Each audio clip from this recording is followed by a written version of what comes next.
Good morning everyone. आप सभी लोगों का स्वागत है। डेली न्यूज़पेपर एनालिसिस हम लोग फिर से आरंभ कर रहे हैं, जिसमें हम चीज़ों को कवर करेंगे। जो टॉपिक से रिलेटेड चीज़ें हैं जो आप लोगों के लिए महत्वपूर्ण होगा, प्रीलिम्स के लिए, पीटी के लिए, मेंस के लिए और इंटरव्यू के लिए। तो इस व्यू से हम चीज़ों को कवर करेंगे। लगातार इससे संबंधित जो समाधान आप लोगों के लिए लेकर आया जा रहा है, तो आप उसका लाभ भी ले रहे हैं। तो इसी सीरीज में हम लोग आज का जो न्यूज़पेपर एनालिसिस है उसमें पीआईबी, आपको दैनिक जागरण राष्ट्रीय संस्करण, जनसत्ता और पीटीआई से बहुत ही महत्वपूर्ण टॉपिक को कवर किया गया है, तो उसे हम लोग देखेंगे। तो इसमें अब नया नई चीज़ें कुछ जोड़ी गई हैं, तो उस पर आज हम थोड़ा सा डिस्कस कर लेंगे। ये यूज़फुल होगा आपके लिए UPSC, BPSC, UP PCS, other state exam PCS के लिए। तो चलिए हम लोग देखते हैं, चीज़ों को कवर करते हैं। सबसे पहले हम आज का टॉपिक क्या प्रीलिम्स के लिए लिए हैं, तो देखिए आज का महत्वपूर्ण टॉपिक है आर्मेनिया के संसदीय प्रतिनिधिमंडल भारत का दौरा किया है। इससे संबंधित कुछ पीटी फैक्ट को देखेंगे। साथ ही साथ नहीं रहे हैं तबला वादक जाकिर हुसैन, तो इनकी संबंधित महत्वपूर्ण उपलब्धियों को देखेंगे तथा इसके पीटी फैक्ट को कवर करेंगे। डीबीटी योजना से 20.2 लाख करोड़ रुपए का हस्तांतरण हुआ है। तो किस प्रकार यह योजना भ्रष्टाचार से संबंधित मुद्दों को समाधान लेकर आई है, साथ ही साथ त्वरित न्यायिक व्यवस्था को लेकर आया है, त्वरित आर्थिक समृद्धि को लेकर आया है। इन सारे मुद्दों को हम इस टॉपिक में कवर करेंगे। साथ ही साथ देखेंगे ब्रिक्स देश और डॉलर कूटनीति क्या चल रही है, हालिया घटनाक्रम क्या है, यह पीटी और मेंस और इन चीज़ों को हम देखेंगे। साथ ही नेक्स्ट टॉपिक में देखेंगे परिसीमन का प्रश्न, बहुत ही महत्वपूर्ण है, हॉट टॉपिक है, आपके एग्जाम के लिए इंपॉर्टेंट है। तो परिसीमन क्या होता है, इससे संबंधित महत्वपूर्ण पक्षों को हम देखेंगे। दूसरा टॉपिक है महंगाई और विकास में संतुलन की चुनौती। देखिए हालिया दिनों में जो भी विवाद उत्पन्न हुए हैं, जिसमें महंगाई और विकास के बीच संतुलन की स्थिति को कैसे कायम कर सके किया जा सकता है, साथ ही साथ आम व्यक्ति कैसे अपने खर्च को कम करके विकास के मार्ग को अपना सकता है, इन सभी मुद्दे ज्वलंत है। तो इनसे संबंधित मुद्दों को हम देखेंगे। साथ ही साथ आज के जो ऐसे और एडिटोरियल के पार्ट को देखेंगे, रास्ता और मंजिल, इससे संबंधित जो ऐसे का पार्ट बन सकता है, महत्वपूर्ण कुछ बिंदुओं को यहाँ से कलेक्ट करेंगे और चीज़ों को आगे लेकर बढ़ेंगे। उससे पहले हम सबसे पहले समझते हैं डीएनए जो डेली न्यूज़पेपर एनालिसिस कोर्स है उसके डिटेल के बारे में, ताकि आप थोड़ा सा क्लियरफाई कर पाए ये चीज़ें क्या दी जा रही है आप लोग के लिए। देखिए ये डीएनए कोर्स के लिए आप लोग के लिए दो बैच बनाई गई है। एक तो पहला प्राइम बैच है और दूसरा एक बेसिक बैच है। जिसमें प्राइम बैच अगर आप लेते हैं तो आपको डेली पीपीटी आपको क्लास के कुछ घंटे के उपरांत उपलब्ध करा दी जाएगी। फिर उसके बाद डेली क्लास नोट्स आपको इवनिंग में उपलब्ध कराई जाएगी, जो आपको पीपीटी A4 साइज का होगा, ताकि आप इसको प्रिंट करा के इसका सोर्स अपने पास रख सकते हैं। साथ ही साथ डीएमपी अर्थात daily mains answer writing practice कराई जाएगी इसमें, जिसका एनालिसिस, जिसका रिव्यू मेरे द्वारा ही कराया जाएगा। और साथ साथ उसे जो आपको डॉट सॉल्विंग सेशन मेरे द्वारा उपलब्ध कराया जाएगा, तो आप 1-to-1 इसका डॉट सॉल्विंग ले सकते हैं इस प्राइम बैच में। साथ ही साथ आंसर राइटिंग एलिवेशन जो है along with answer writing format हम इसको उपलब्ध कराएंगे, जहां पर आप चीज़ों को कवर कर पाएंगे बेहतर। आप मेंस आंसर राइटिंग कर पाएंगे, पीटी फैक्ट चीज़ों को कवर कर पाएंगे। साथ ही साथ अदर्स जो एग्जाम के प्रेशर होते हैं उसको रिलीज करने के लिए डॉट डॉट सॉल्विंग सेशन होता है, वो मेरे द्वारा आपको खुद स्वयं आपको 1 by 1 आपको उपलब्ध कराया जाएगा। उसके लिए सबके लिए टाइम आपको अलाउड किया जाएगा, ताकि उसी टाइम में आपका समय उसका दूसरा कोई उपयोग ना कर सके, इसके लिए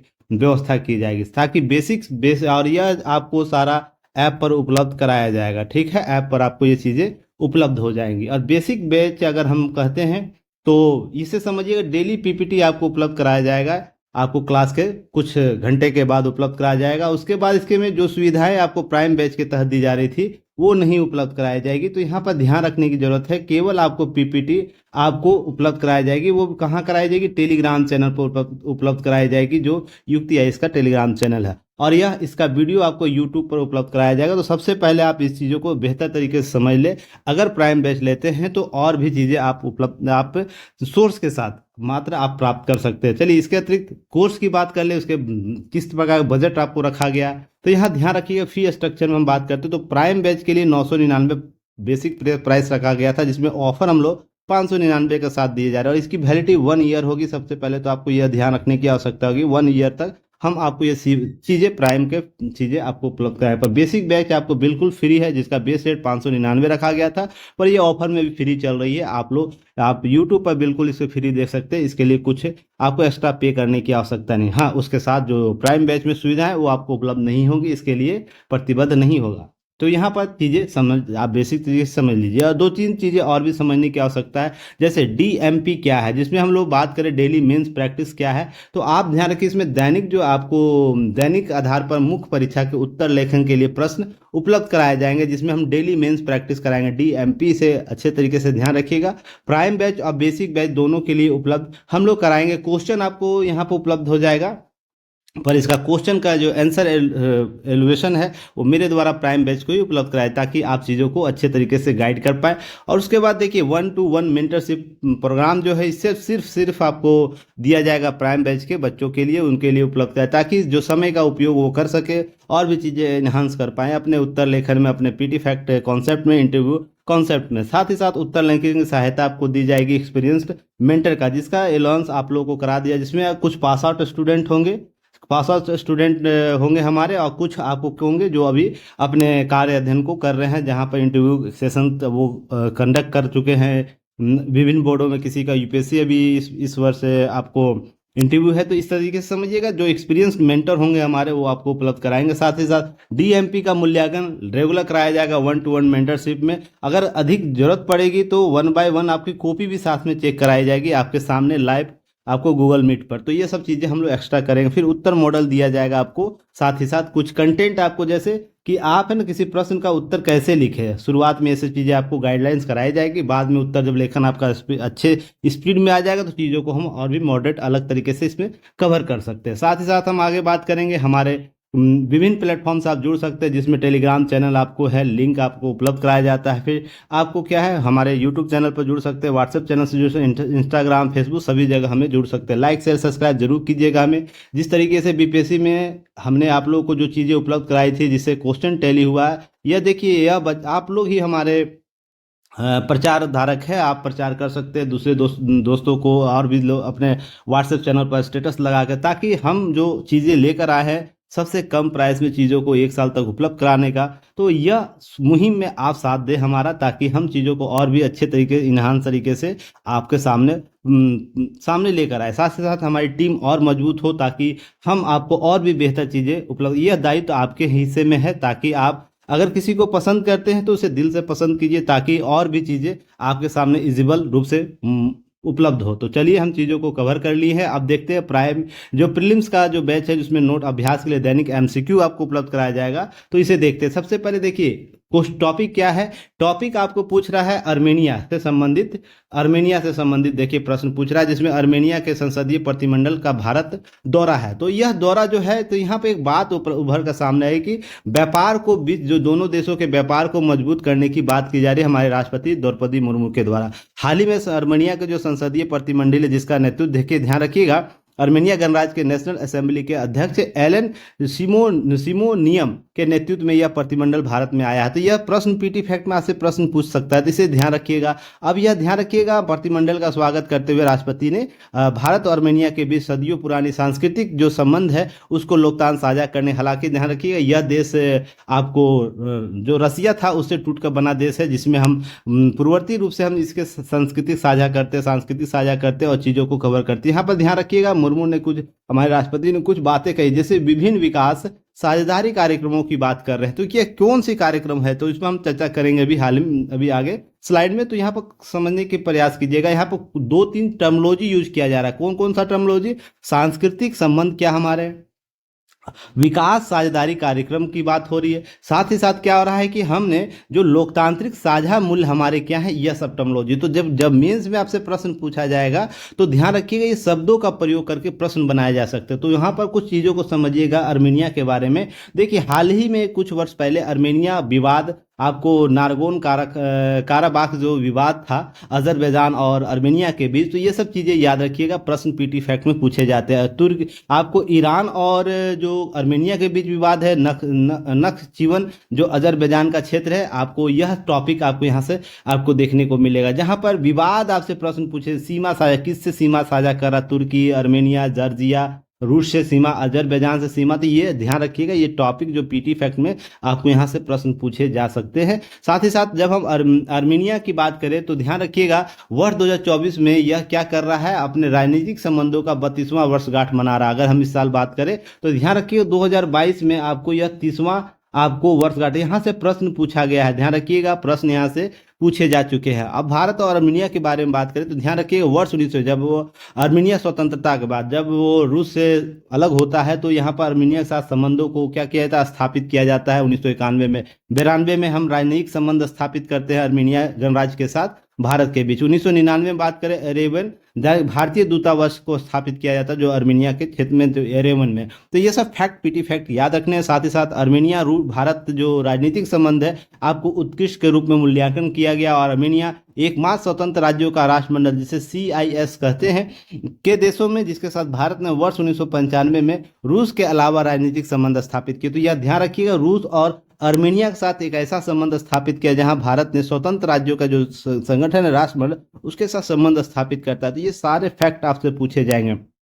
अगर आपका मेंस में सिलेक्शन होता है, इंटरव्यू में जाते हैं तो ध्यान रखिएगा आर्मेनिया विवाद क्या है, उसके क्षेत्र क्या है, भारत का इसके साथ क्या कोऑर्डिनेशन रहा है, भारत किस प्रकार से एक्स्ट्रा प्रिविलेज दिया है, ये सब जब बात पूछी जाती है तो ये सब मुद्दे लिखे जाएंगे, वहाँ बताए जाएंगे इंटरव्यू के दौरान। तो आपको पता होना चाहिए स्पेशल कैटेगराइजेशन इससे क्या मिला हुआ है। जैसे आर्मेनिया रूस के साथ क्या कर रहा है, रूस के साथ स्वतंत्र राष्ट्रों के राष्ट्रमंडल का जो संगठन देश है उसके एक राजनीतिक संबंध उत्कृष्ट श्रेणी में रखता है। तो इसे याद रखिएगा। भारत आर्मेनिया 1995 में मित्रता और सहयोग का एक संधि पर हस्ताक्षर किया है। तो यह भी ध्यान रखिए जो आगे के रिलेशन को बढ़ाने के लिए, वर्तमान रिलेशन को बढ़ाने के लिए इंपॉर्टेंट है। तो यही हमारा ऐतिहासिक परिप्रेक्ष्य है, तो इसे ध्यान रखिएगा। सांस्कृतिक परिप्रेक्ष्य में भी बातें होती है जहां पर हम बात करते हैं भू सामरिक लाभ इसका क्या होता है। तो देखिए यह क्या एक सहयोगी रूप से हमें क्या करता है, पाकिस्तान और अजरबैजान के जो संघर्षों में सेना और सैन्य साजो सामान आपूर्ति करता रहा है। तो यह ध्यान रखिएगा पाकिस्तान अजरबैजान के साथ जो संबंध इसका है। इसी प्रकार अजरबैजान ने भी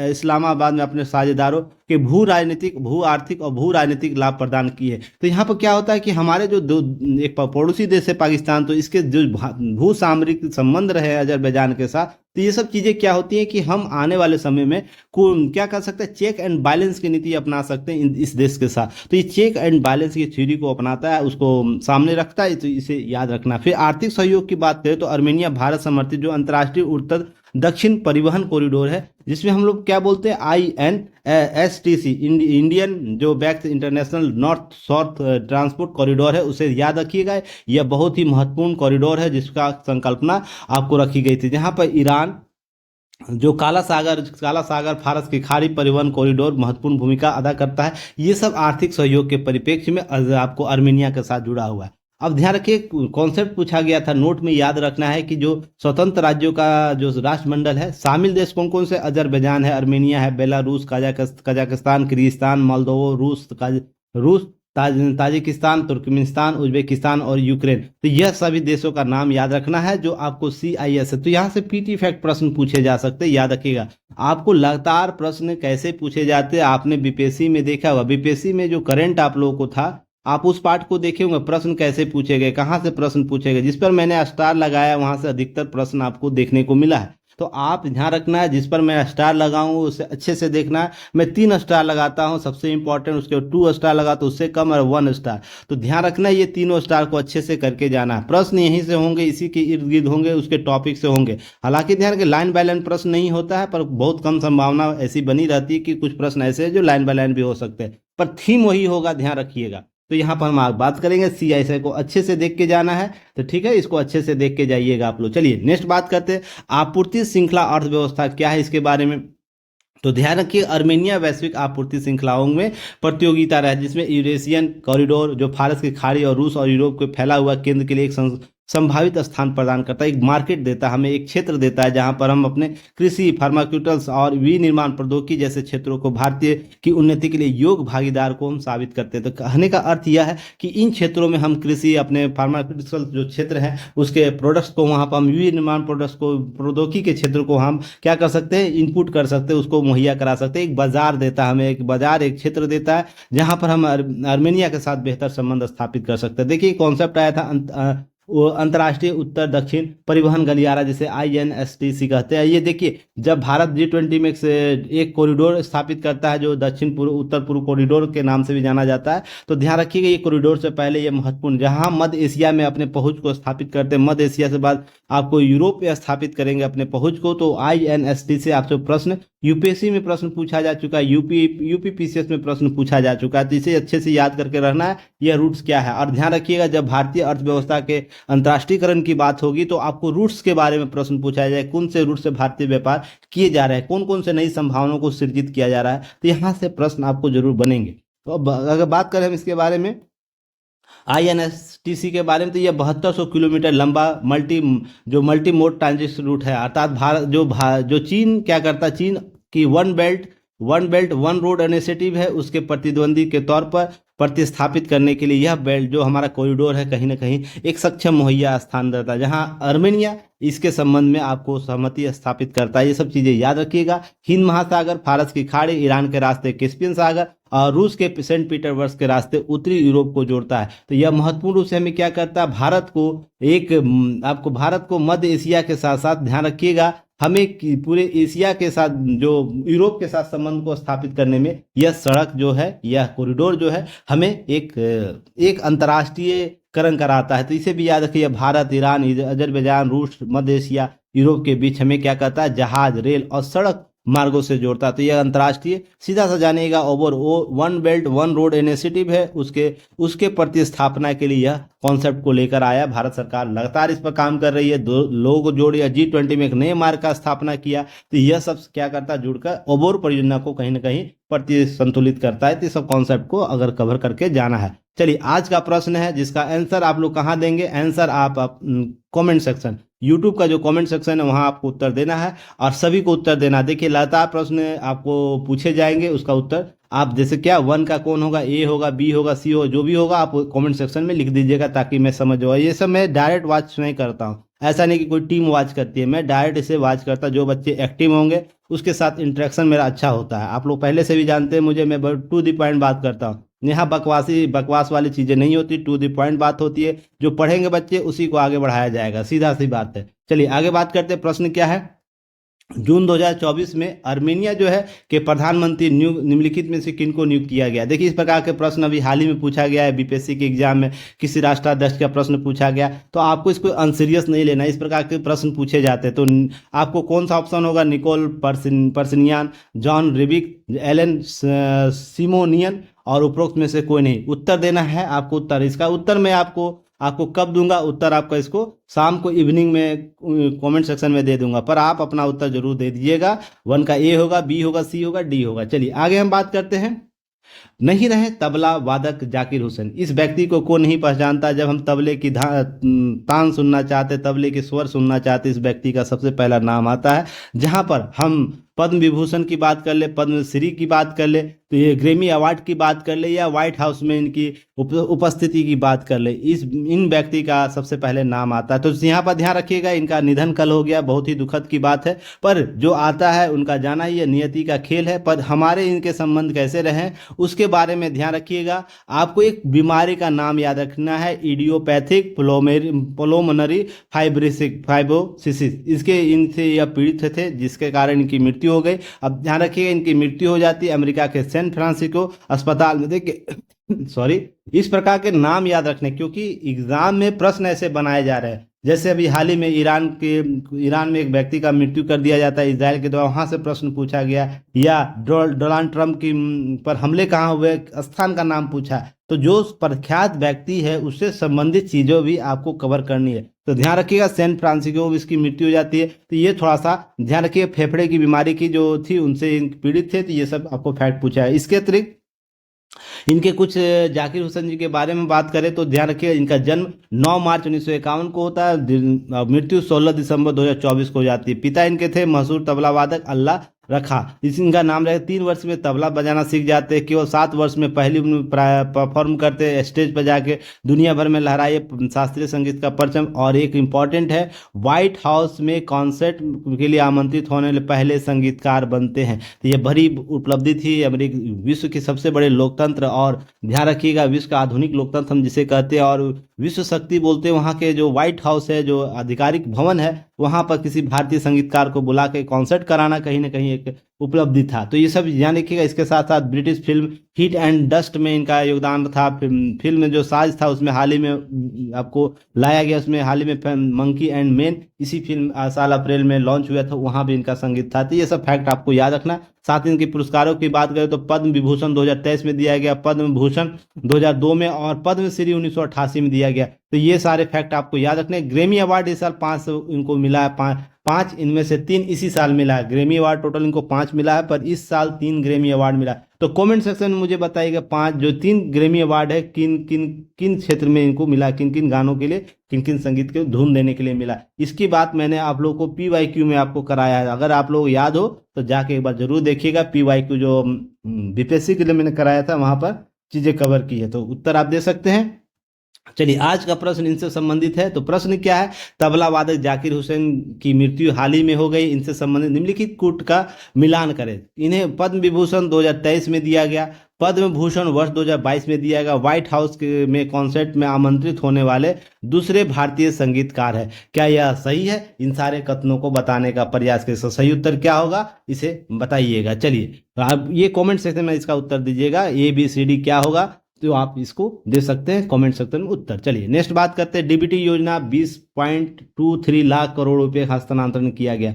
यहाँ पर जो मेंस इस बार बच्चे देंगे उनके लिए टॉपिक इंपॉर्टेंट है, ध्यान रखिएगा। DBT से पहले भी प्रश्न पूछे जा चुके हैं, जिसको हम डायरेक्ट बेनिफिट ट्रांसफर कहते हैं या प्रत्यक्ष लाभ हस्तांतरण भी कहते हैं। तो ध्यान रखिएगा, इस योजना ने बहुत सी चीजों को कवर किया है। जैसे हम क्या बोल सकते हैं, सहयोग की नीति को अपनाया है, सहयोग की नीति को अपनाया है। दूसरी बात है कि क्या किया है, यह सेवा की आपूर्ति, सेवाओं की आपूर्ति जो थी, सेवाओं की आपूर्ति उसको सरल प्लस सुगम बनाया, सुगम बनाया है।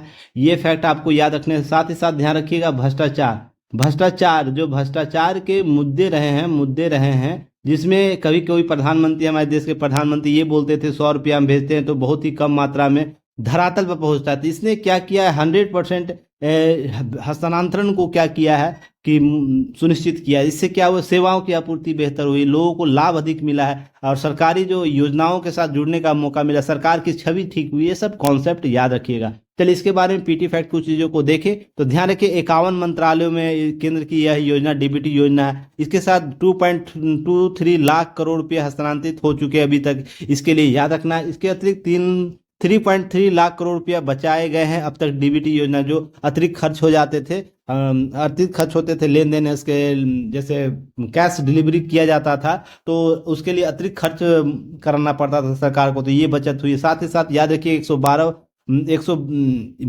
अर्थात 1212.27 करोड़ लेन देन हो चुके हैं 2014 से अब तक। तो यह भी DBT योजना की कहीं न कहीं महत्वपूर्ण उपलब्धि है। अर्थात इस प्रकार से अगर बात करें चालू वित्त में प्रमुख योजनाओं की स्थिति के बारे में, मनरेगा आप देखते हैं, मनरेगा के तहत आपको जो वितरित राशि की गई है, PM किसान योजना प्रत्यक्ष लाभ हस्तांतरण जिसमें 51.178 आपको ध्यान रखिएगा लेन देन हुए हैं। अब जहाँ पर करोड़ों की बात है, सबसे ज्यादा आपको कहाँ हुए हैं तो ध्यान रखना है मनरेगा पर। उसके बाद राष्ट्रीय सामाजिक मदद, PM आवास योजना, PM सूर्य घर योजना। इस तरीके से आपको अगर सूची बनानी हो तो यहाँ से ध्यान रखिएगा सबसे ज्यादा कहाँ पैसे हस्तांतरित किए गए। अगर वित्त वर्ष हम बात करें तो ध्यान रखिएगा 2014 से लेकर 24 तक की बात करें तो यहाँ पर सबसे ध्यान रखिएगा सबसे किस वर्ष सबसे ज्यादा आपको लेन देन हुए वितरित राशि योजनाओं में। योजनाओं की संख्या देख लीजिए अब 1000 से अधिक हो गई है। पहले एक डाटा आपको कलेक्ट कर लेना है कि 1000 से अधिक योजनाओं में यह क्रियान्वयन किया गया। 51 मंत्रालय को आपको यह सेवाएं उपलब्ध कराई जा रही थी, इसे याद रखिएगा। 51 से अधिक मंत्रालय है जहां पर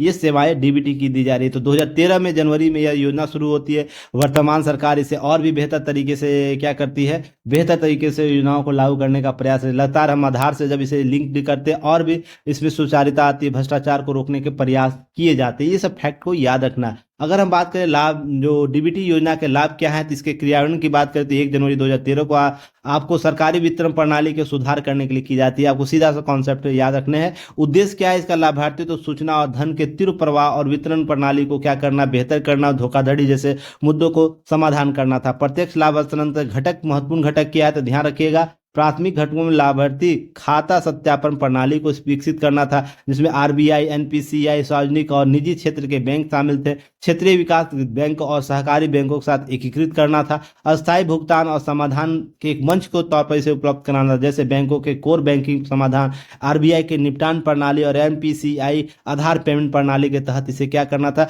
लोगों तक जोड़ने का प्रयास करना, जिसका महत्वपूर्ण घटक रहा है आपको डीबीटी का। तो यहाँ से प्रश्न आपसे पूछ बनाए जा सकते हैं कि डीबीटी योजना का महत्वपूर्ण घटक कौन कौन सा था। लिस्ट में आपको ये सब चारों पांचों लाइन दे देगा, ABCD या 1 2 3 करके आपको क्वेश्चन बनाए जा सकते हैं। यहाँ से ये चीज को याद रखना है। नेक्स्ट अगर बात करें तो यहाँ याद रखना नेक्स्ट टॉपिक में इसका प्रत्यक्ष लाभ हस्तांतरण के तहत योजनाएं कौन कौन से, ध्यान रखें यहाँ पर 553 योजनाओं, यहाँ पर थोड़ा सा करेक्शन कर लीजिएगा। लगभग 1025 से अधिक से योजनाओं को वर्तमान में क्या किया जा रहा है, इसका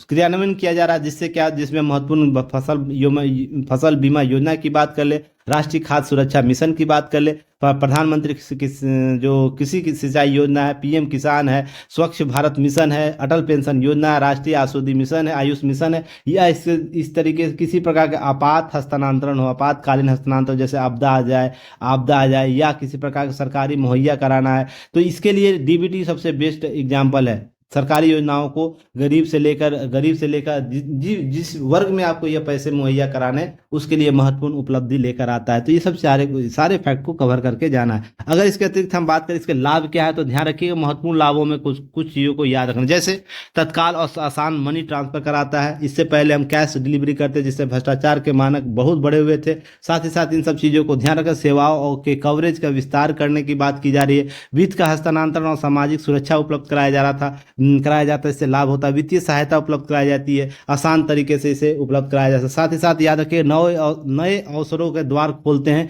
इनसे भी याद रखना। भ्रष्टाचार और कुप्रबंधन पर रोक लगती है, ताकि इससे हम और भी सेवाओं की आपूर्ति कर सकें। देखिए ये सब सारी चीज क्या है, बेहतर सेवाओं की आपूर्ति को, राज्य की जो आपूर्ति होती है सेवाओं की आपूर्ति करना, उसे सुचारू और संचालित करता है। तो इसे ध्यान रखिएगा, सबसे इंपॉर्टेंट की पॉइंट है। तो आपसे यह पूछ सकता है प्रश्न में ना, मेंस के यह टॉपिक प्रीटी और मेंस दोनों जगह काम करेगा, तो यह ध्यान रखिएगा। आपसे यह पूछा जा सकता है कि सरकार की सेवाओं की आपूर्ति करने की तकनीक को बदलने में डीबीटी कितना महत्वपूर्ण भूमिका अदा किया है। तो ये आपको सेवा की आपूर्ति को बेहतर करने के लिए, तो सारे देखिए कुछ शब्द का चयन आपको करना होगा, जहां पर शब्दों के आधार पर आपके उत्तर बनेंगे। तो इन सारे चीजों को समझने का प्रयास कीजिएगा। वहीं प्रत्यक्ष लाभ हस्तांतरण की बात करें या अंतरण की, तो डीबीटी के लिए जो संबंधित महत्वपूर्ण चुनौतियां हैं, तो उसमें याद रखिए सुविधाओं की कमी। अभी भी सरकार में कुछ लुप्त सहूलत देखने को मिलते हैं, जहां पर जो प्रत्यक्ष करता है, जैसे लाभ करता है, वहां पर कुछ ना कुछ सुविधाओं की कमी दिखने को मिलती है, जैसे उनके मोबाइल लोकेशन के उसके संबंध में, या उनको रियल टाइम जो डॉट सॉल्विंग है वो आपको उपलब्ध नहीं कराया जाता। साथ ही साथ प्रक्रियाओं का व्यवधान होता है, आपको नेट कनेक्शन चला जाएगा, सर्वर डाउन हो जाएगा। जब डीबीटी योजनाओं के बारे में हम बात करते हैं, तो जब किसी संस्था में मान लीजिए बैंक जा रहे हैं, डीबीटी योजना करना, योजना का पैसा हस्तांतरण करना है, तो वहां पर सर्वर डाउन का सबसे बड़ा समस्या देखने को मिलता है। वहीं सुविधाओं की कमी के संदर्भ में यहाँ पर 2 बार रिपीट हो गया, सॉरी, और अभिज्ञता का अभाव होता है, अर्थात नॉलेज की कमी होती है, अर्थात किस योजना के लिए सरकार को किस प्रकार की डीबीटी योजना चलाई जा रही है, कितना आपको इसके लिए प्रक्रियागत व्यवधान उत्पन्न किया, इसके लिए कोई विस्तारित अभिज्ञता नहीं स्थापित की जाती है, जो आपको सेवा आपूर्ति करता है और जो प्राप्त करता है उसके बीच। साथ ही साथ डिजिटल साक्षरता की कमी है लोगों में, अभी भी लोग डरते हैं पैसे के ट्रांसफर से। तो यह कहीं ना कहीं यह सब चुनौतियां हैं, जिसको सरकार और लोगों को, संस्थाओं को इसके संबंध में कुछ काम करने की आवश्यकता होगी, ताकि लोग अधिक से अधिक सेवाओं की आपूर्ति प्राप्त कर सके, ताकि इन सब चीजों को और भी धरातलीय स्तर पर, ग्राउंड लेवल पर और भी सुचारू रूप से बनाया जा सके। ये चीजें याद रखनी है। क्लियर है? देखिए इससे संबंधित कुछ प्रश्न है जिसे देखने की जरूरत है। देखिए अभी प्रश्न है कि जो डीबीटी के लाभ निम्नलिखित में से हो सकते हैं, इस प्रकार के प्रश्न आपसे पूछे जा सकते हैं, जिसमें तत्काल और आसान मनी ट्रांसफर हो सकता है, सेवाओं के कवरेज का विस्तार हो सकता है, वित्त का हस्तांतरण और सामाजिक सुरक्षा उपलब्ध हो सकता है, उपरोक्त में से एक से अधिक। तो आपको कॉमेंट सेक्शन में बताना है इसका उत्तर क्या होगा, 3 का उत्तर क्या होगा। मैं आप लोगों को छोड़ रहा हूं, कमेंट सेक्शन में सभी के उत्तर देखने चाहिए, जितने एक्टिव स्टूडेंट हैं उनको दिखना चाहिए। ऐसा नहीं कि आज के बाद क्या गलतियां आप लोगों ने बीपीएससी में किया, आपको आपसे अच्छा बेहतर कोई नहीं जानता। आपको 160 से अधिक क्वेश्चन मैंने आप लोगों को कराया था, याद होगा अगर बात है। अगर हम बात करें संजीवनी बैच की बात करें, उसके साथ साथ गूगल मीट की बात करें, गूगल मीट की बात करें, या उससे पहले हमने बैच चलाए थे कुछ बैच, उसमें आपको प्रश्न आए थे। तो और PYQ से हम बात करें, PYQ से जब हम बात करते टैली करते तो 107 प्रश्न आपके कहीं ना कहीं टचअप हुए, जिस पर मैं आपको शुरू से PYQ पर बल बात करता था कि आप इस पर कंट्रोल स्थापित करें, कंट्रोल कर लीजिएगा, आपका आधा समाधान सॉल्व हो जाएगा। मैं ये शब्द बार बार यूज करता था, तो ये सब चीज़ों को सीरियस लीजिए। अगर मैं प्रश्न पूछ रहा हूं तो आपके हित के लिए प्रश्न पूछ रहा, नहीं दीजिएगा तो एग्जाम हो जाने के बाद केवल पछताने से कुछ नहीं मिलेगा। आप यही सोचे काश मैं बात सुन लेता। ये एक्सपीरियंस पर आता है कि हाँ ये क्या करना चाहिए, क्या नहीं करना चाहिए। तो मैं प्रश्न पूछ रहा हूं तो लगातार उत्तर दीजिए, ताकि एक्टिव स्टूडेंट का चयन हो सके। एक्टिव स्टूडेंट कौन है इसकी जानकारी हो सके, और एक्टिव स्टूडेंट पर मैं एक्स्ट्रा एफर्ट भी लगाता हूँ। केवल सोए हुए मरे हुए लोगों पर मैं एफर्ट एक पैसा नहीं लगा पाऊँ। रीज़न बहुत सी चीज़ें जीवन में और भी करनी है ना। चलिए आगे बात करते हैं।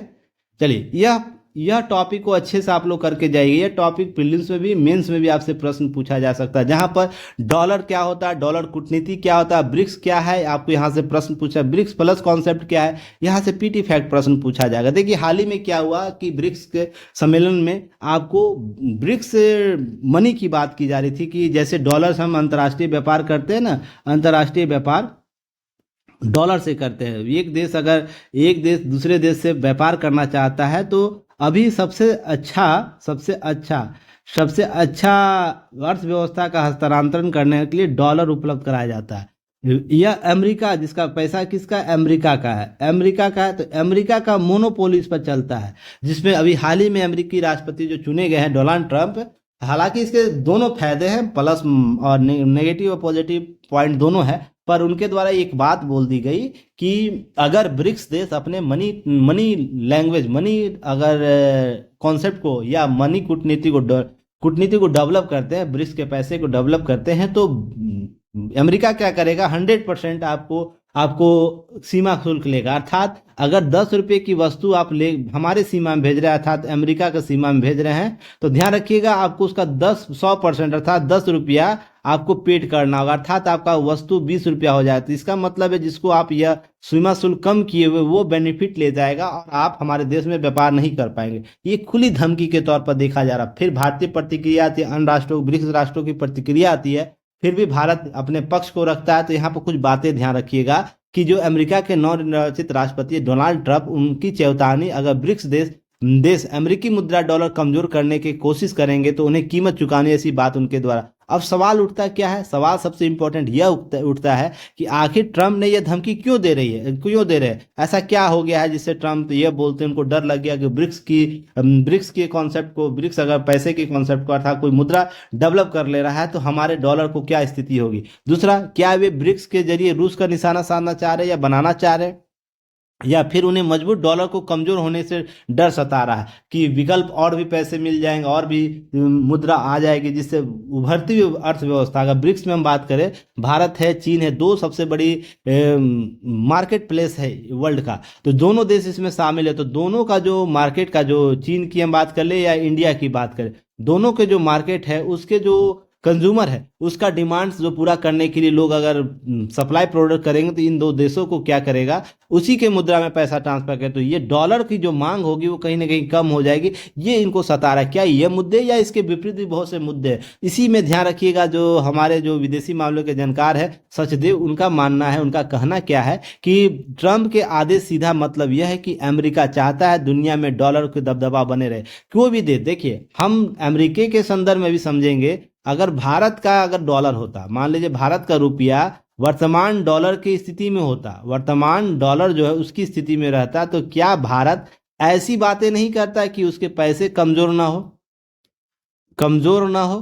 तो अमेरिका अपने राष्ट्रीय हित में बात कर रहा है, ठीक है ना, राष्ट्रीय हित में बात कर रहा है। हालांकि हमारे हित भी इंपॉर्टेंट है, पर राष्ट्रीय हित में कोई भी राष्ट्र अपने मुद्दे को रखने के लिए स्वतंत्र है। उसके पॉजिटिव और नेगेटिव एस्पेक्ट क्या पड़ेंगे, इसके बीच संतुलन उसे स्थापित करना होगा, अमेरिका को अन्य राष्ट्रों के साथ। जैसे भारत व्यापार इसके साथ कर रहा है, रक्षा व्यापार करता है, और भी व्यापार होते हैं जिसमें भारत एक महत्वपूर्ण स्थान रखता है। अगर भारत के ब्रिक्स में है, अगर ब्रिक्स के साथ ऐसा करता है तो ध्यान रखिएगा भारत और अमेरिका के बीच रिश्ते भी खस्ते होंगे, व्यापार समझौते भी खस्ते में होंगे, अर्थात कहीं ना कहीं उसको संतुलन स्थापित करना होगा। तो यहाँ पर ध्यान रखिए आने वाले समय में अगर यह डॉलर कूटनीति है, अगर वो प्रभावी होता है तो भारतीय हित में अमेरिका को निर्णय लेना होगा, नहीं तो उसके हाथ से यह बाजार निकल जाएगा। जिस तरीके भारत ने अपने नेचर को बदला है, अपने विदेश नीति को बदला है, हम अपने राष्ट्रीय हित में कोई भी बात करेंगे।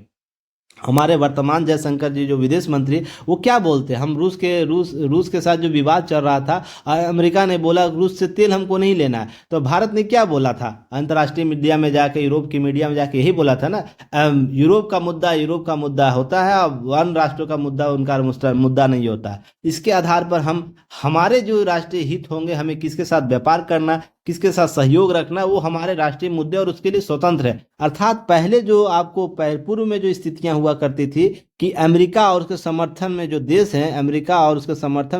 हैं, उसके साथ रिश्ते को बेहतर संतुलित बनाकर रखना था। ऐसा नहीं, अब क्या स्थिति होगी, वर्तमान राष्ट्रीय हित इंपॉर्टेंट हो गए। हमारे राष्ट्रीय हित जिस राष्ट्र के साथ बेहतर होंगे, हम उसके साथ संबंध स्थापित करेंगे, उसके बदले में हम आपके साथ भी संबंध स्थापित, हमारा चेक एंड बैलेंस का थ्योरी रहेगा। ये सब बातें कही गई। वहीं पर ये चीजें आपको ध्यान रखना, ट्रम्प को बात यह डर लग रहा है कि ब्रिक्स दुनिया का एक 41% आबादी प्रतिनिधित्व करता, तो विश्व का सबसे बड़ा बाजार लेके बैठा हुआ है। विश्व आर्थिक मंच के मुताबिक दुनिया में जीडीपी ब्रिक्स के हिस्से में आपको 37% है। तो देखिए 37%, लगभग आपको 50 से 13 कम है। तो ध्यान रखिएगा यह लगभग आपको 50% के आसपास जो जीडीपी है वो भी कवर करता है। ब्रिक्स के सामने संयुक्त अरब अमीरात और ईरान ऐसे देश हैं जिसका कच्चा तेल बाजार दबदबा है, जो हाल ही में ब्रिक्स प्लस का साझेदार बना। तो ये सब ध्यान रखना है, ये सब कूटनीति इसके एवज में भी चल रही है कि हम विश्व में अगर ये कूटनीति दे दिए, डॉलर कूटनीति कहीं ना कहीं प्रभावित हुई, ब्रिक्स का पैसा आता है, मुद्रा आता है, तो हमारे जो ये कॉन्सेप्ट है ना कहीं प्रभावित होंगे। वहीं देखिए वर्ष 2015 में ब्रिक्स देशों ने मूल्य का न्यू डेवलपमेंट बैंक स्थापित कर दिया। तो इसने किस तरीके से जो इकोनॉमी जो आपको पिछड़े राष्ट्र थे, विकासशील राष्ट्र थे, उसको कैसे इसने पैसे मुहैया कराए। तो इस तरीके से नया जो कॉन्सेप्ट है, जो हम सेवाओं की आपूर्ति बोलते हैं, आपूर्ति अमेरिका किया करता था उसके पूंजीवादी स्वरूप में, जिसमें हम वर्ल्ड बैंक की बात कर ले, आईएमएफ की बात कर ले, वर्ल्ड बैंक और आईएमएफ के मुद्दे से वो करता था, या डायरेक्ट करता था अमेरिका, या अमेरिका डायरेक्ट करता था। उसका स्थान किसने ले लिया इन देशों में, तृतीय विश्व के देशों में। तो ध्यान रखिएगा इसने जो वर्ल्ड बैंक, हमारा जो विश्व न्यू डेवलपमेंट बैंक है, उसके द्वारा ले लिया है, और भी एजेंसियों के द्वारा ले लिया गया। तो इस तरीके से अमेरिका क्या कर रहा है, अमेरिका का स्थान हर जगह से निकलता जा रहा है। इसलिए वो छटपटाहट उसके अंदर है कि अगर डॉलर भी कमजोर हो गया तो हम बाजार में टिकेंगे कहाँ, हमारी फर्स्ट अमेरिकी प्रथम की नीति कहाँ सर्वाइवल कर पाएगी। ये सब सारे मुद्दे आपको यहाँ ध्यान रखने। यहीं पर हम बात कर ले चीन से लेकर दक्षिण अफ्रीका, और परियोजना फंड जो दिया जाता है वो कहीं ना कहीं प्रभावित होगी। स्थानीय मुद्रा में दिया जाएगा तो यह कहीं ना कहीं डॉलर कूटनीति कमजोर पड़ जाएगी। उसी तरह अगर बात करें अमेरिका प्रथम की नीति भी कहीं ना कहीं प्रभावित होगी। तो यहाँ पर ब्रिक्स देश डॉलर का विकल्प तलाश रहे हैं, यह क्या सही है गलत है। तो ध्यान रखिएगा अमेरिका, चीन और रूस के साथ रिश्ते तनाव होने के बाद चीन और रूस एक दूसरे और करीब आ गए। वहां क्या हो रहा है, दबदबा जो है देश अमेरिका के दबदबा वाले विश्व व्यवस्था को खारिज कर बहुध्रुवीय अर्थव्यवस्था का संकल्पना लेते हैं। भारत भी इसके संबंध में बात बोलता है। तो ध्यान रखिएगा यहाँ पर अमेरिकी डॉलर का जो बादशाहत को कहीं ना कहीं चुनौती मिलती है। और उसके साथ एशिया, अफ्रीका के अलावा दक्षिण अमेरिकी देशों में व्यापार अमेरिकी डॉलर में आपको मुद्रा जो युआन में करना चाहता है, जो आपको ध्यान रखिएगा ये सब जो बातें होती थी पहले, चीनी मुद्रा युआन में करना चाहता है, रूस के साथ चीन पहले ही अपनी मुद्रा में व्यापार करना चाहता था। ये सब मुद्दे आपको ध्यान रखने हैं। साथ ही साथ जब अब ब्रिक्स के मुद्रा डेवलप की जा रही है, तो जो चीन पहले अपने मुद्रा में बात करता था, ब्रिक्स के साथ अब ब्रिक्स मुद्रा की बात करता है, जहां पर हम व्यापार कर पाएंगे। ये सब मुद्दे कहीं ना कहीं आपको चिंतित करने वाले हैं। राष्ट्रीय हित के संदर्भ में प्रश्न यहाँ से बनाए जा सकते हैं, कूटनीति से, डॉलर कूटनीति से प्रश्न बनाए जा सकते हैं। ये मुद्दे याद रखना है। देखिए पहल शुरू पर लगेगा समय, ऐसी बात चीन की युआन में ब्राजील के साथ सौदा कर चीन ने सऊदी अरब के साथ मुद्रा को लेकर समझौता किया, भारत ने रूस के साथ ऐसा समझौता किया। ऐसी पहल शुरू हुई है। हालांकि डॉलर के मुकाबले जो किसी मुद्रा को खड़ा कर पाना बहुत दूर की बात है, अर्थात समय लगेगा, पर ये किया जा सकता है, ऐसा नहीं कि नहीं किया जा सकता। जैसे अब पहले हम लोग बात करते थे ना, डीबीटी योजना, या हम यूपीआई योजना,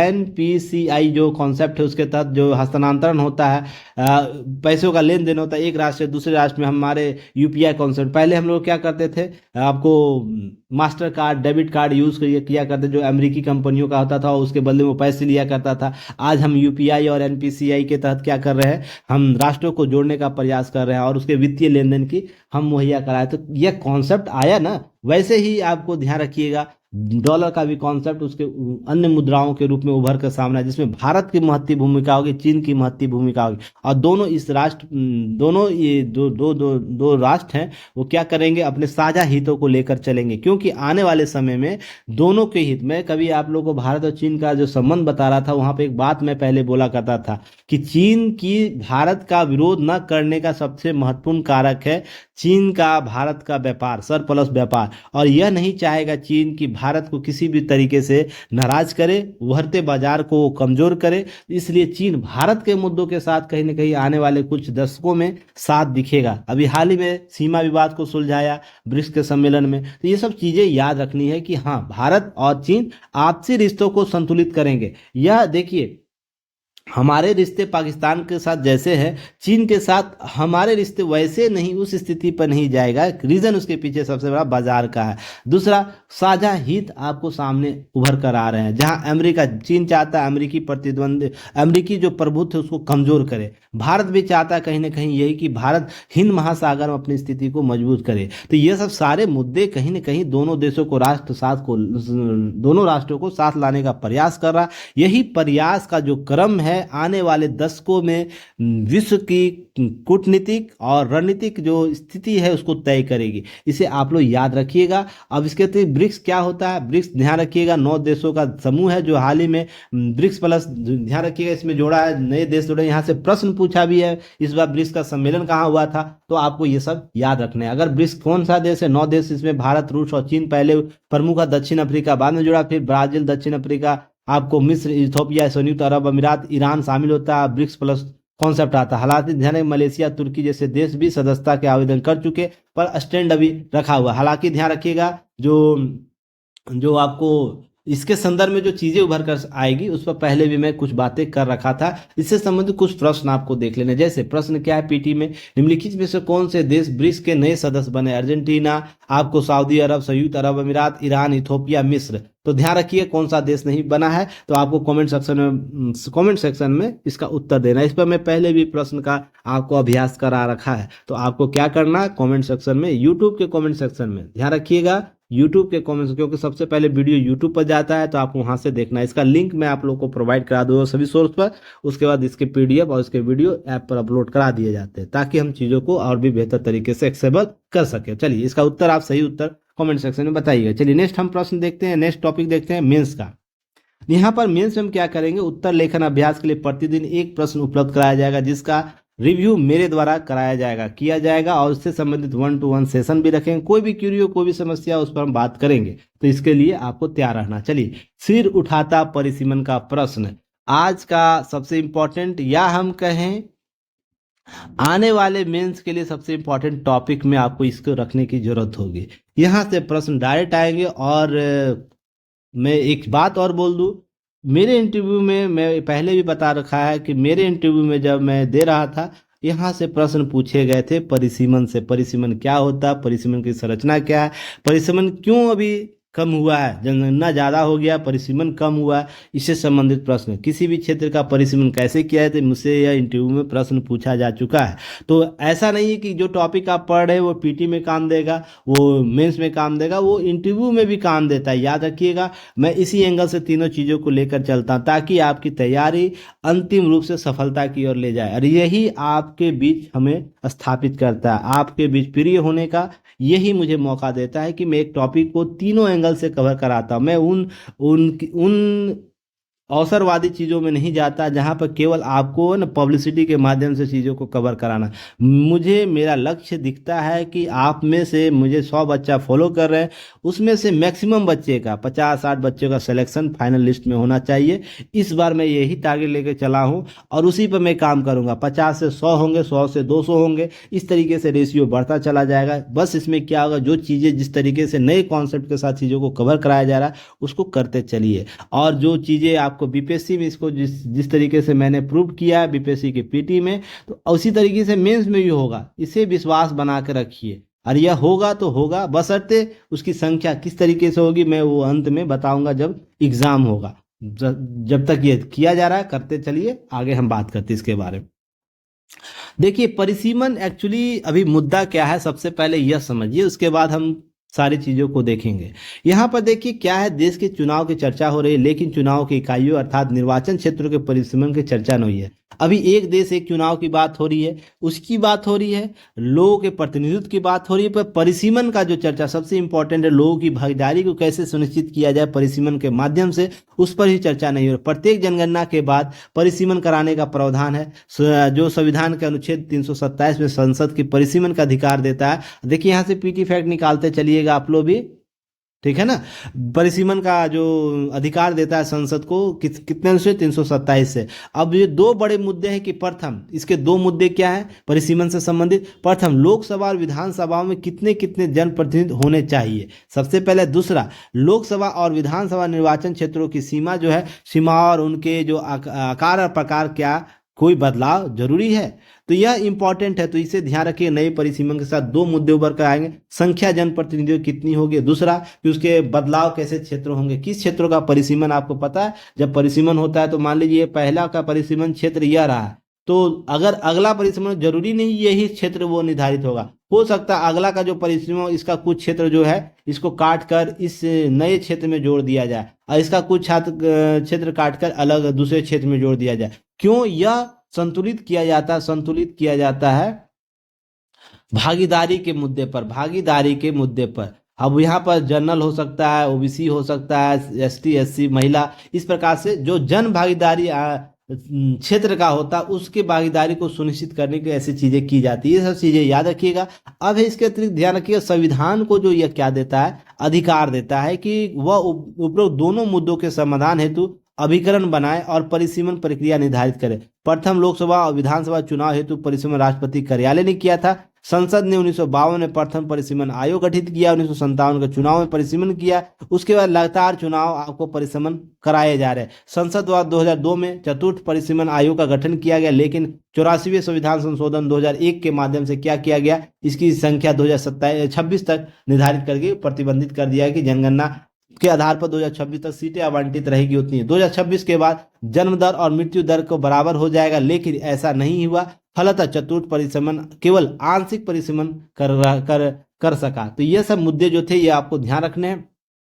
अगर हम बात करें वर्तमान में, जब सीटों की संख्या बढ़ेगी नई जनसंख्या आधार पर, जब अभी हालांकि 10 वर्षों के बाद आपको जनगणना हो जाना था, उसके बाद परिसीमन होना था, वो भी दोनों नहीं हुआ है। पर जब भी होगा, आज हो या कल हो या 1-2 साल के बाद हो, जब भी इसका परिसीमन जनगणना कराया जाएगा, 2021 में होना था जनगणना, वो जनगणना जब कराया जाएगा तो उसके बाद परिसीमन होगा। तो परिसीमन में ध्यान रखिएगा, जनसंख्या के वितरण के आधार पर लोगों क्षेत्रों का क्या होगा, क्षेत्रों का परिसीमन होगा। ये सिंपल सा चीज है।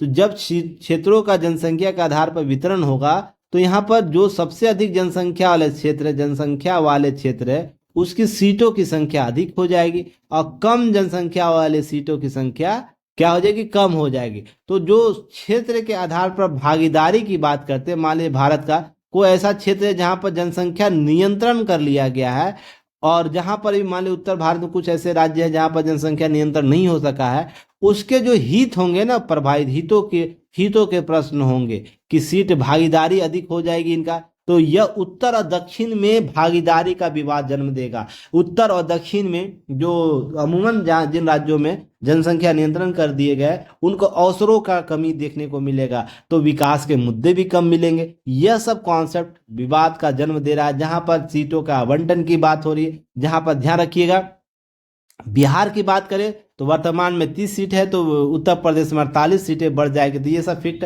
आपको याद रखने हैं। सीट अगर हम बात करें कुछ राज्यों में, जैसे तमिलनाडु में सीटें घट जाएगी, आंध्र में, तेलंगाना में सीटें, कर्नाटक में 8 सीटें, 3 सीटें, 3 3 सीटें, तमिलनाडु में 2 सीट बढ़ेगी। इस तरीके केरल में 1 लोकसभा सीट घट जाएगी। तो वहीं कहीं ना कहीं सीट बढ़ेगी घटेगी, तो इस आधार पर यही मुद्दे उत्पन्न होंगे कि नियंत्रण, क्या जनसंख्या नियंत्रण सही था या गलत था किसी राज्य के। तो यहाँ पर अधिकारों की बात हो जाएगी, जस्टिफिकेशन की बात हो जाएगी, किस तरीके से हम ले योजनाओं को लागू करें भी कि नहीं करेंगे। भविष्य में इस प्रकार की योजनाएं हमारे अधिकारों की कहीं ना कहीं हनन कर देगा, हमारी भागीदारी को हनन कर देगा। तो यह संतुलन स्थापित करने का सबसे बड़ा समस्या उत्पन्न होगा। महिला भागीदारी भी कहीं ना कहीं सुनिश्चित करने की बात होगी। जहां पर महिला भागीदारी की बात करें तो यहाँ पर ध्यान रखिएगा, जो वर्तमान सरकार ने नई संसद निर्माण किया वहां पर, जिसमें 888 लोकसभा सीटें हैं, लेकिन राज्यों ने इसे अभी ध्यान नहीं दिया है। लोकसभा करीब 150 से 150 200 सीटें बढ़ाना तय है, तो युवाओं में इसका लाभ होगा। वर्तमान में युवाओं की राजनीति की बात होती है, नारी शक्ति वंदन अधिनियम के तहत नारी भागीदारी की बात होती, तो लोकसभा की वर्तमान जो सदस्य संख्या 181 है, महिला सीट आरक्षित होंगी यदि परिसीमन से न्यूनतम आपको 150 सीटें लोकसभा सीट बढ़ती है। तो ये सब चीजें याद रखिएगा। लोकसभा में 231 सीटें आरक्षित होंगी। तो ये सब जो सीटों का जो आवंटन है वो कहीं ना कहीं चीजों को जन्म देगा। तो यहाँ पर ध्यान रखिएगा, परिसीमन से संबंधित जो लोकसभा और विधानसभा के जो मुद्दे हैं वो उभर कर सामने आएंगे। तो इसके लिए हमें क्या करना होगा, इसके लिए हमें कुछ चीजें याद करने, चीजों को स्थापित करना, जहां पारदर्शिता, परामर्श लेने की बात अगर अनुच्छेद 329 के परिसीमन आयोग के निर्णयों की न्यायपालिका हस्तक्षेप की अनुमति नहीं है। ये सब कॉन्सेप्ट जो है हमें कहीं ना कहीं कार्य प्रणाली में पारदर्शिता को स्थापित करना होगा। साथ ही साथ हम क्या करें, 5 सांसदों विधायक क्रमशः लोकसभा और विधानसभा स्पीकर द्वारा नामित किए जाते हैं, वे कहीं कहीं परिसीमन प्रक्रिया बारीकी नहीं जानते। ये सब जो मुद्दे हैं वो भी कहीं सुलझाने की आवश्यकता है। तो ये करंट में जो आपको परिसीमन का प्रश्न है वो आपको बताते हैं। इसके अतिरिक्त हम क्या बात करेंगे, परिसीमन का अर्थ क्या होता है, साधारण सा शब्दों में ध्यान रखिएगा। किसी देश में आबादी का प्रतिनिधित्व करने हेतु किसी राज्य के विधानसभा लोकसभा चुनाव को निर्वाचन क्षेत्रों की सीमाओं का निर्धारण करना। दूसरा, परिसीमन आयोग के को बिना किसी कार्यकारी प्रभाव में काम करना, यह महत्वपूर्ण होता है। दूसरा, आवश्यकता क्यों है, तो लोकसभा और राज्य विधानसभा सीटों सीमाओं को पूर्ण निर्धारित करने के लिए, और कार्य के परिसीमन कहते हैं जिसका उद्देश्य परिवर्तित जनसंख्या का समान प्रतिनिधित्व तय करना। तो आपसे यहाँ प्रश्न पूछा जाएगा, जिसे मैंने इंटरव्यू में बताया था, परिसीमन की आवश्यकता क्यों होती। सिंपल सा, परिवर्तित जो जनसंख्या होगी जनगणना के बाद उसको समान प्रतिनिधित्व उपलब्ध कराना। आपसे टू दी पॉइंट एक लाइन में उत्तर आपका होना चाहिए। परिसीमन का अर्थ क्या होता है, सिंपल सा, जनगणना जो होगी, जनगणना के बाद जो परिवर्तित जनसंख्या होगा उसका प्रतिनिधित्व हमें समान प्रतिनिधित्व सुनिश्चित करना इसका उद्देश्य होता है। इस कारण इस परिसीमन प्रक्रिया में लोकसभा और अलग अलग राज्यों के आवंटित सीटों की संख्या, किसी विधानसभा कुल सीटों की संख्या परिवर्तित भी आ सकती है। ये सब आपको देखने होगा। अगर हम बात करें नोट में, तो ध्यान रखिएगा, परिसीमन का मुख्य उद्देश्य जनसंख्या का समान खंडों में समान प्रतिनिधित्व प्रदान करना। एक की पॉइंट याद रखिएगा, भौगोलिक क्षेत्र में उचित विभाजन करना ताकि चुनाव एक राजनीतिक दल को दूसरे अनुपयुक्त लाभ उपस्थित न हो सके, अर्थात समान अवसर मुहैया कराना लोगों को चुनाव में लड़ने के लिए, अर्थात लोकतंत्र में अपनी भागीदारी सुनिश्चित करने के लिए समान में मंच उपलब्ध कराना। ये महत्वपूर्ण नोट के तौर पर याद रखिएगा, आपसे प्रश्न पूछेगा। जो मैंने इंटरव्यू में बोला था याद रखिएगा। परिसीमन की संरचना की बात करें तो ध्यान रखिएगा, इसकी संरचना राष्ट्रपति के द्वारा नियुक्त की जाएगी। भारत का निर्वाचन आयोग का आपको सहयोग से यह करता है। इसके सदस्य होंगे सर्वोच्च न्यायालय के सेवानिवृत्त न्यायाधीश होते हैं, मुख्य निर्वाचन आयुक्त हो गए, संबंधित राज्य के निर्वाचन आयुक्त है। ये सब सारे फैक्ट को आप कवर कर सकते हैं, देख सकते हैं। इसके अतिरिक्त ध्यान रखिए कुछ नोट, जैसे आपको प्रथम परिसीमन जो अभ्यास कराया था राष्ट्रपति द्वारा, आपको वर्ष 1950-51 में किया गया था। परिसीमन आयोग 1952 में गठित किया गया। 52, 62, 72, 2002 के अधिनियमों के आधार पर 4 बार वर्ष 1952, 63, 73, 2002 में परिसीमन आयोग का गठन किया गया। 81 और 91 जनगणना के बाद परिसीमन नहीं किया गया था। कुछ ऐसे मुद्दे थे जिसमें हम 2002 और 8 तक परिसीमन, जनगणना 2001 के आधार पर हुई, लेकिन वर्ष 1971 की जनगणना के अनुसार विधानसभा और संसद के जो तय की गई सीटों की कुल संख्या कोई बदलाव नहीं किया गया। तो यह ध्यान रखिए 2003 में एक संशोधन होता है 87 संविधान संशोधन अधिनियम, जिसमें निर्वाचन क्षेत्रों के परिसीमन का प्रावधान 2001 की जनगणना पर के आधार पर किया जाता है। वर्ष 1991 की जनगणना को हटा दिया जाता है। तो यह भी चीजें याद रखिएगा, 2001 की जनगणना के आधार पर वर्ष 87 अधिनियम, तो जो 2026 तक सीटों का आवंटन भी देता है, यह भी याद रखिएगा सीटों का आवंटन 2026 तक निश्चित किया गया। उसके बाद परिसीमन के आधार पर नए जनगणना की बात होगी, तो तब तक ये चीजें आपको होगी। अब ये चीज याद रखिएगा, आपसे एक प्रश्न पूछा, जब मुझे पूछा गया था एग्जाम इंटरव्यू में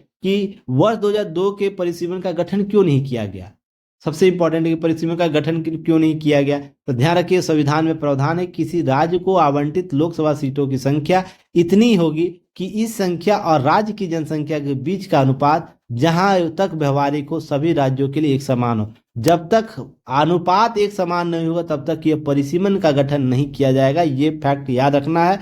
अर्थात इसका अर्थ क्या होगा, इस तथ्य से भी है कि जनसंख्या नियंत्रण में बहुत कम रुचि रखने वाले राज्यों को संसद में आवांछित रूप से अधिकाधिक सीटें मिलती है जाएगी, और जो मैंने विवाद बताया उत्तर दक्षिण का विवाद, यह उत्पन्न हो जाएगा जनसंख्या वितरण को लेकर। यह ध्यान रखिए परिवार नियोजन जिसको बढ़ावा देने वाले दक्षिण राज्यों में अपनी सीटें कम होने की संभावना का सामना करना पड़ सकता है, इसलिए सभी राज्यों का एक समान आपको क्या है कि सीटों का आवंटन सुनिश्चित करने के लिए परिसीमन 2002 के बाद नहीं किए। तो ये सब चीजें, मैंने अभी जन्म दर और मृत्यु दर की बात की ना कि 2026 के बाद ऐसा अनुमान है कि वो समान हो जाएगा, पर ऐसा लगता नहीं है। फिर भी इस चीज को याद रखिए, एक समान परिसीमन स्थापित करने की बातें उभर कर सामने आ रही है। तो आपसे यहाँ प्रश्न इंटरव्यू में पूछेगा या मेंस से प्रश्न पूछा जा सकता है, ऐसे कौन से मुद्दे हैं जिसके आधार पर वर्ष 2002 में परिसीमन न करा के 2026 के बाद की परिसीमन की चर्चा हो रही है, या वर्तमान परिसीमन में महत्वपूर्ण मुद्दों की चर्चा करिए। तो ये सब मुद्दों को थोड़ा सा याद रखना है, चीजों को कवर करना है। चलिए आज का प्रश्न, आप लोग क्या करना है इसके लिए प्रक्रिया जान लीजिए। प्रश्न पहले देख लेते हैं। प्रश्न है परिसीमन से संबंधित महत्वपूर्ण प्रश्न जनसंख्या नियंत्रण और उससे संबंधित पक्षों को लेकर है। सबसे पहला प्रश्न ध्यान रखिएगा, क्या पूछा जा रहा है, परिसीमन से संबंधित महत्वपूर्ण प्रश्न जनसंख्या नियंत्रण और उससे संबंधित पक्षों को लेकर, इस संबंध में युक्ति युक्त तर्क प्रस्तुत करते हुए परिसीमन की समीक्षा करें। तो ध्यान रखिए युक्ति युक्त क्या तर्क हो सकते हैं वो बताने की आवश्यकता है। 250 शब्दों में आपको उत्तर देना है। इसका उत्तर पीडीएफ में उपलब्ध कराया जाए, पीडीएफ में आपको बनाकर पीडीएफ बनाकर आपको युक्ति आईएएस का ऐप डाउनलोड कर लीजिएगा। लिंक आपको प्रोवाइड कराए जा चुके हैं टेलीग्राम चैनल पर भी, टेलीग्राम चैनल पर, क्योंकि गूगल पर या गूगल प्ले स्टोर पर उपलब्ध नहीं होगा, क्योंकि गूगल के साथ कुछ विवाद कुछ सालों से चल रहा है, जहां पर कुछ अतिरिक्त वो शुल्क लेता है, जिसके कारण हम लोग एपी के आपको लिंक उपलब्ध कराते हैं, जिसके माध्यम से आप ऐप डाउनलोड कर लीजिएगा। और उसमें एक ग्रुप बनता है, अगर इसको ध्यान रखिएगा, हिंदी न्यूज़पेपर एनालिसिस का आप पैकेज खरीदते हैं, वहाँ पे एक चैट बॉक्स बनता है, चैट बॉक्स याद रखिए, चैट बॉक्स बनता है जिसमें आपको वहाँ पर पीडीएफ शेयर करना। वहाँ पर देखिएगा पिन एक बना रहेगा, पिन को सर्च कीजिएगा, पिन को जैसे ही टच कीजिएगा आपको क्या होगा, आपका फाइल स्टोर से दिखेगा, आप उस पीडीएफ को शेयर कर दीजिएगा यहाँ पर, ताकि आपका कॉपी रिव्यू होकर ग्रुप में शेयर कर दिया जाएगा, ताकि इसका लाभ अधिकतम ले सके। तो कहने का मतलब है इसका पीडीएफ आप लोग बाय करेंगे प्राइम बैच, उनको इसका रिव्यू कराया जाएगा, उसके लिए ऐप पर भेजना रहता है पीडीएफ। चलिए आगे हम बात करते हैं। इसके लिए व्हाट्सएप ग्रुप नहीं बनाया जाता, ताकि हम लोग व्हाट्सएप ग्रुप में थोड़ा सिक्योरिटी को लेकर कुछ चीज़ें होती हैं, लोगों का नंबर शेयर हो जाता है जो आपको ऐप पर नहीं दिखेगा। तो यहाँ पर ध्यान रखिएगा, ये सुविधा आप लोग को दी गई है, थोड़ा सा आपको प्राइवेसी का आपको ध्यान रखा गया है। तो ये सब बैच जैसे ही ओपन कीजिएगा एक चैट बॉक्स खुलेगा, वहाँ पर ये पीडीएफ शेयर करना। अगर कोई भी क्यूरी है तो दिए गए नंबर से, जो आपको नंबर है 8709323791, इस पर कॉल करके आप क्या कर सकते हैं, अपनी क्यूरी को सॉल्व करा सकते हैं। कैसे इसको शेयर करना तो बात कर लीजिएगा। चलिए आगे हम बात करते हैं अगले टॉपिक पर। देखिए यह भी है महंगाई और विकास के संतुलन की चुनौती जो है। देखिए यूपीए 1 के कार्यकाल में अंतिम साल था और तत्कालीन केंद्रीय वित्त मंत्री चिदम्बरम अपना ड्रीम बजट पेश कर चुके थे। आरबीआई के नए गवर्नर नियुक्त होने पर विमर्श चल रहा था। चिदम्बरम जो थे तत्कालीन वित्त सचिव डॉक्टर डी सुब्बाराव के नाम को प्रस्तावित किया। वर्ष सितंबर 2008 में सुब्बाराव आरबीआई के 22वें गवर्नर बन गए। यह सोच था कि बतौर आरबीआई गवर्नर सुब्बा राव साथ केंद्र के तालमेल अच्छा रहेगा, लेकिन उसके अगले साल चुनाव में लेकिन ऐसा नहीं हुआ और यूपीए 2 कार्यकाल में सब राजनीतिक द्वंद्व में फंसी रहा। क्या हुआ था, उनको हटा दिया गया, कुछ कुछ विवाद उत्पन्न हुआ। तो यह इस बात का उदाहरण है कि जब केंद्र सरकार अपने पसंदीदा ब्यूरोक्रेट्स को नॉर्थ ब्लॉक के निकाल कर मिंट रोड भेजती है, तब जब तक कुछ ऐसा नहीं होता सोचता। तो इसका हल्का सा उदाहरण पिछले कुछ महीनों पहले दौरान देखने को मिला, जहां केंद्र सरकार 3 वरिष्ठ मंत्रीगण, वित्त मंत्री निर्मला सीतारमण, उद्योग मंत्री पीयूष गोयल और पेट्रोलियम और प्राकृतिक गैस मंत्री जो थे हरदीप सिंह पुरी ने ब्याज दरों में कमी करने की मांग सार्वजनिक मंच पर रख दी।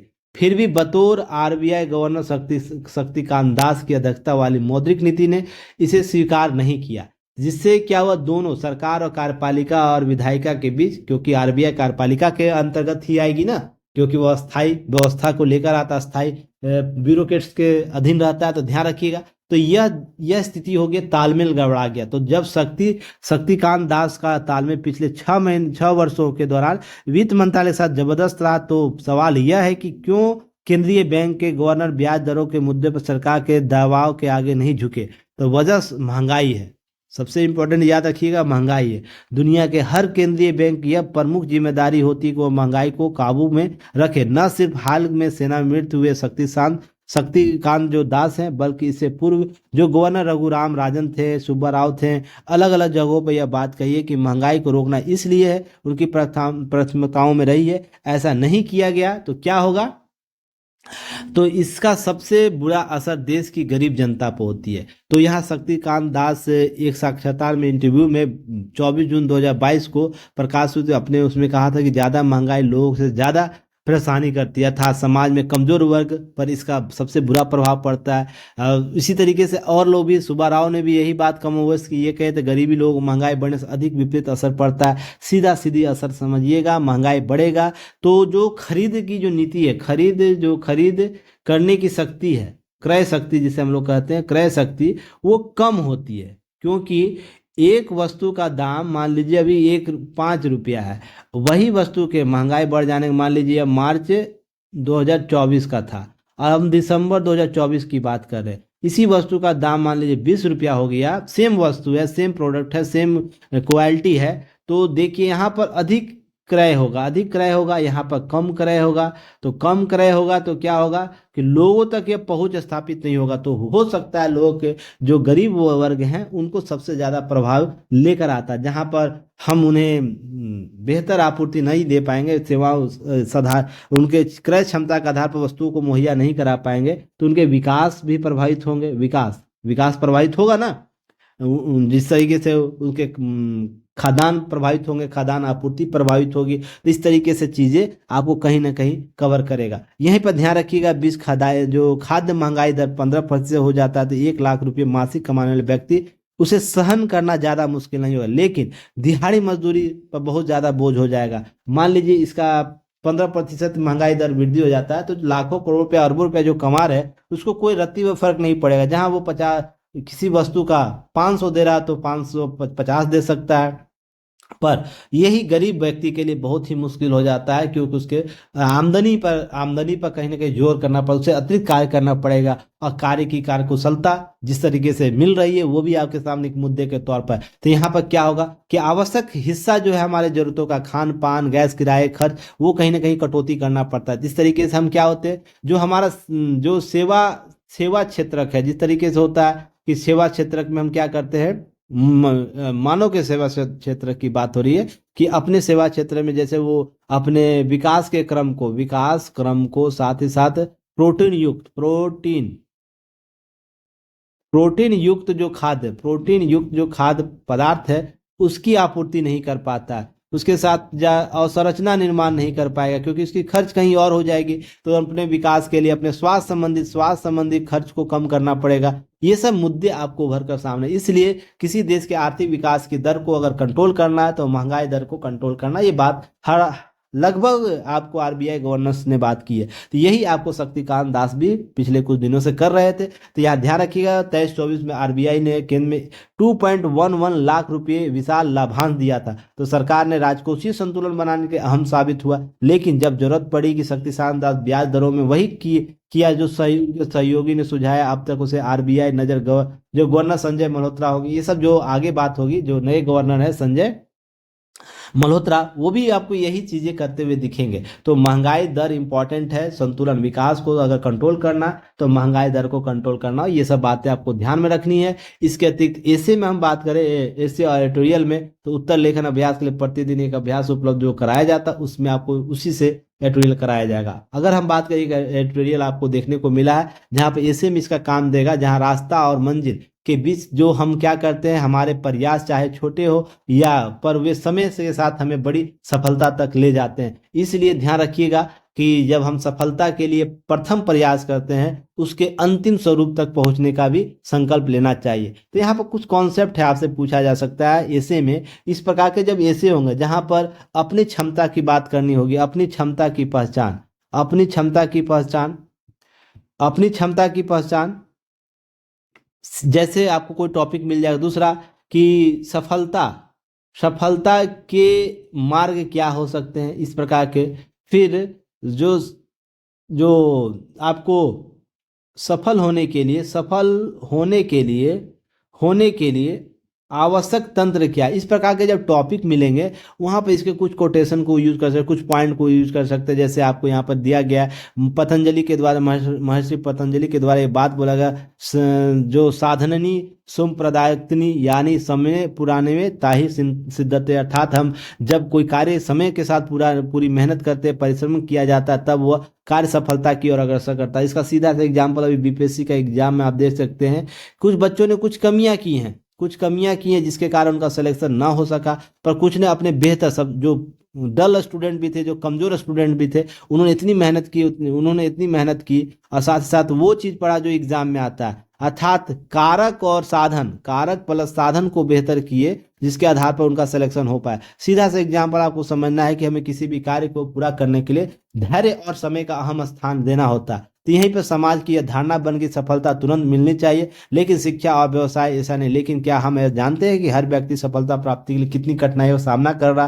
कितने वर्ष और संघर्ष कर रहा है, ये सब मुद्दे हैं, आपको ध्यान रखना है। भगवत गीता में भी यह बातें की गई, किसने क्या बोलते हैं कि कोई भी व्यक्ति कठिनाई को पार कर विवेक और संयम के साथ संघर्ष करता, समय के साथ संघर्ष करता, तभी वो सफलता प्राप्त करता। तो ये सब जो है समय और उसके बीच के संतुलन को स्थापित करने की बात करते, संयम की बात करती, धैर्य की बात करते, इससे संबंधित जो चीजें होंगी आपको अपने ऐसे में इसको राइट डाउन कर सकते हैं। और जो मेंस लिखेंगे या जो मेंस नहीं भी लिखेंगे, आने वाले समय में मेंस लिखेंगे, अब आदत डाल लीजिए डेली के एडिटोरियल पर आप लोगों को समय देना है।